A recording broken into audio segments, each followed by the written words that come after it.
So 7 stages of growing a business. Talk a little bit about that, and then let's talk about how to grow some great teams. Sure. So I'll give you a quick overview, and then we'll dive into stage 3 and stage 6, because I think that's probably the most relevant for what we're talking about today. But so stage 1 is the strategic planning stage, and that's when you get all those great ideas out of your head onto paper, and that's when it first starts to become real, right? And you want to make that plan compelling and inspiring, because in the early growth stages, there's growth stages and there's scale stages. In the growth stages especially, you're going to need that team we're about to hire to be aligned around your compelling and inspiring vision. That takes us to stage 2. Stage 2 is the specialty stage, and that's where that's when an authority thought leader is born. And that's when you're the sharpest tool in the shed, smartest person in the room in your subject matter. And that's when, and we need that because we have to have the most price flexibility, because when you start adding your team on, you're going to need enough profit for the layers of management that you're about to put into your business. Stage 3, we're going to talk a lot about that today, I'm sure, is the synergy stage.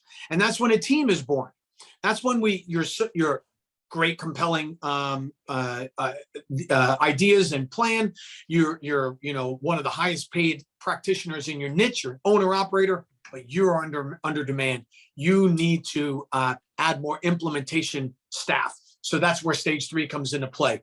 Then we go to stage 4. Stage 4 is the systems stage, where we start to codify, process map, document, and decide what kind of business we want to be when we grow up. Are we a license? Are we a franchise? We going public? Are we corporate? We're going to be multi-location. We're going to be bricks and mortar. We're going to be virtual or hybrid. All that gets decided in stage 4. Stage 5 is the scalability or sustainability stage. And that's where the systems have taken over, and they're so good that you are now known for something other than the utility of your product and service, right? So for example, Starbucks has not been accused of good coffee for a while, but they have been accused of having a great experience. Mm-hmm. Stage 6 is saleability. And that's when you maximize the saleability of your company. And stage 6 is kind of like stage 3 on steroids. In other words, here's where we build our management team.